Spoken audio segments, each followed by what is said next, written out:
Everyone, and welcome back to my channel. My name is Amina. I'm an academic and the founder of The Page Doctor. Today I wanted to address how you can get a high paying job, wait for it, without a university degree. Yes, without a university degree. Now, I know that I bang on all the time about university education, and I still am a huge advocate for both of those things and how important it is to get an education.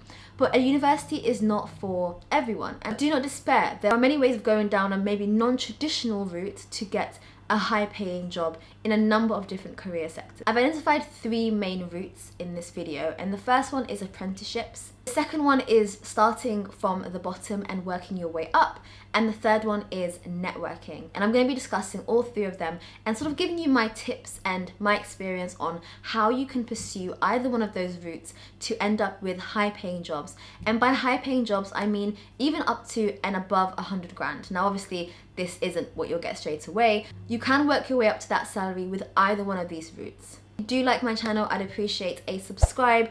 I'm trying to get to 100k by the end of this year. I know I can do it. And also leave me a comment to let me know if you're someone who ended up not going to university but still ended up doing what they wanted to do and in a great career. The first one is apprenticeships. Now, apprenticeships are programs that are not a traditional route into a job through an education or through a university. Rather, it's a program where you are sort of thrown straight into the deep end, straight into work, and essentially it's a bit like work experience, except you are being paid. So with apprenticeships, you are being paid, it depends on what apprenticeship you're looking at, but you're usually paid a weekly rate or a monthly rate, and there are two kind of types that stem from apprenticeships.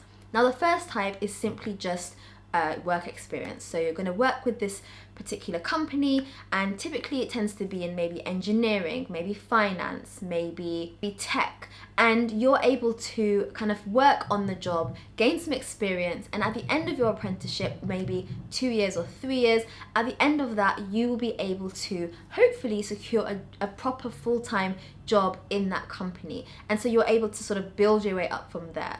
The starting salary is quite low, but considering you're someone that's just come out of your A-levels or GCSE, it's decent, and at the end of it you're not going to have debt if you think about it, and also you will end up hopefully with a job alongside people that may actually have degrees as well. The good thing about this is you can also gain some professional qualifications. So most likely if you're working in one of these sectors, you'll be offered some training and you can go and do some qualifications that isn't a degree, but you can still gain some, I guess, training for bettering yourself in that particular career.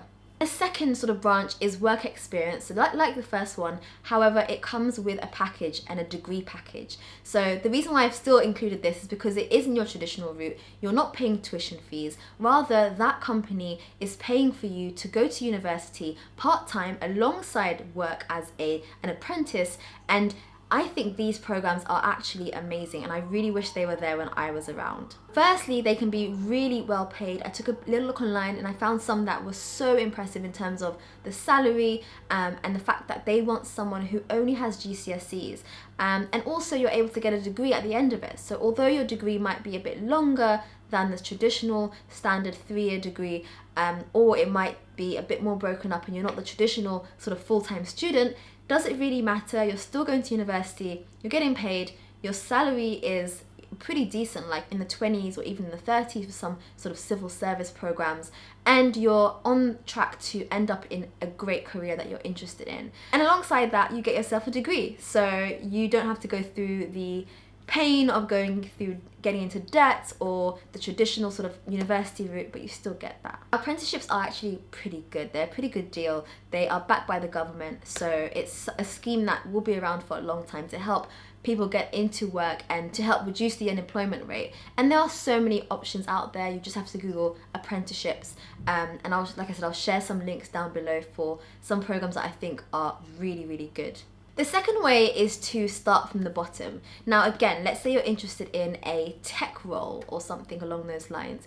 Rather than going straight into the deep end and trying to apply for a tech role, why not apply as a receptionist in a particular company? Now this might sound a bit weird, but by being in that company, you're going to be exposed to how people work, the things that they do, the techniques that they use, the different applications they use, you'll probably have access to those applications as well, and you'll be networking at the same time because you're meeting people all the time that are in that particular role. And in fact, you might decide, you know what, I don't really enjoy this, it's not what I want.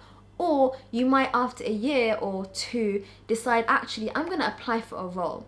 And even though you haven't been in that particular role, the fact that you've been exposed to it means that you've got a lot of experience that you can talk about in your interview and in your application that would look really good. Try to apply for professional qualifications, or maybe, invest in yourself, pay a bit of money and do them yourself to show that you're committed and you're interested in gaining some more knowledge. Just be someone who's easy and, kind, and I know this sounds so basic, but just someone who's likable and is a team player. Again, if you're that kind of person, then a manager or someone more senior will take a look at you and will consider you for those higher roles when that time comes. Don't be afraid to ask about any training or available volunteering opportunities.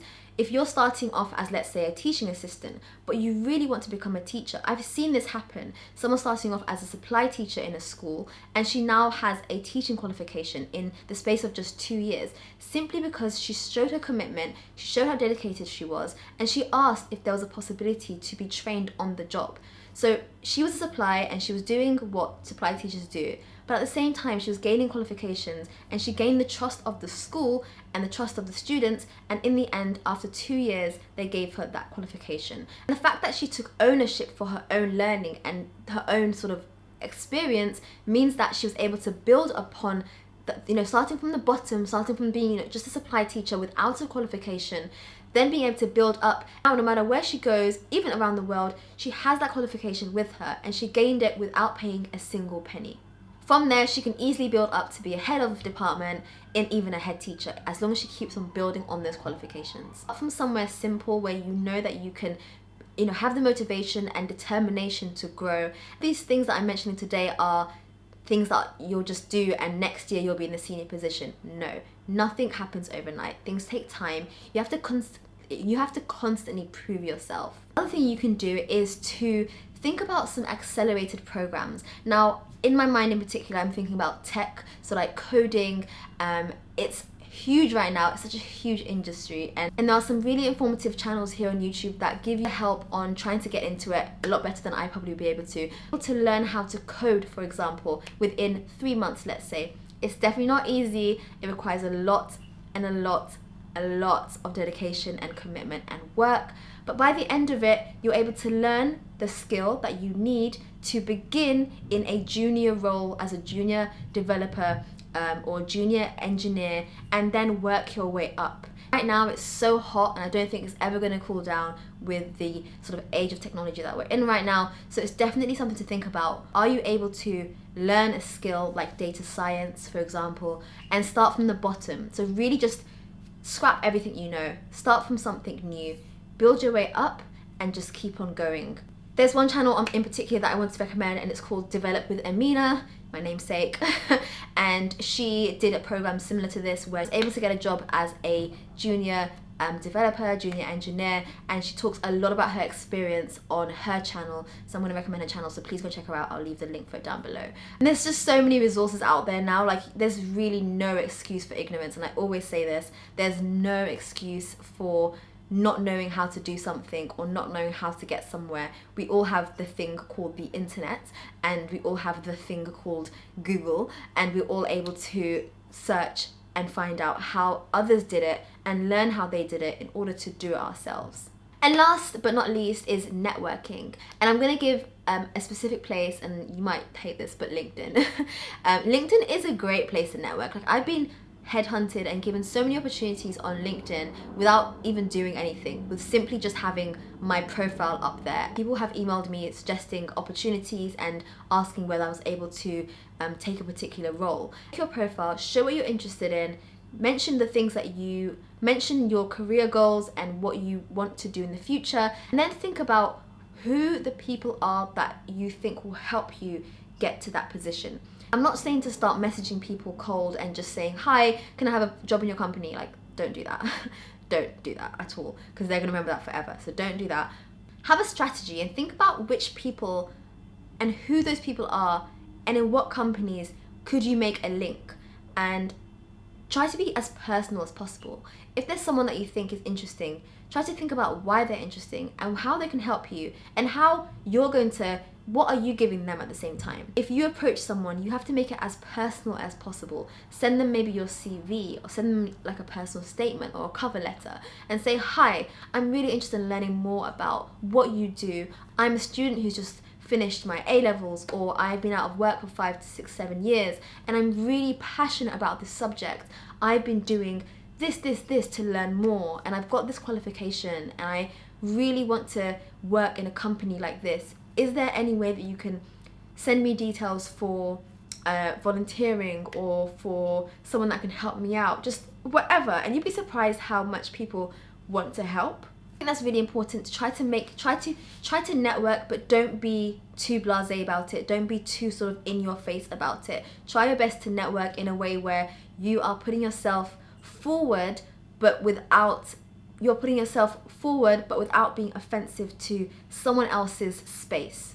So let me know whether any of these tips are something that you're going to try to implement in the next couple weeks. I definitely think that they're all tips that you can use whether you have a degree or not, but definitely if you're someone who is not interested in the traditional route of university, then these are things that you can do in order to help elevate your career. There's no reason why a degree, or lack of having a degree, will stop you from reaching the top. A degree is simply a qualification, and in this day and age, for most jobs, work experience is a lot more valuable anyway.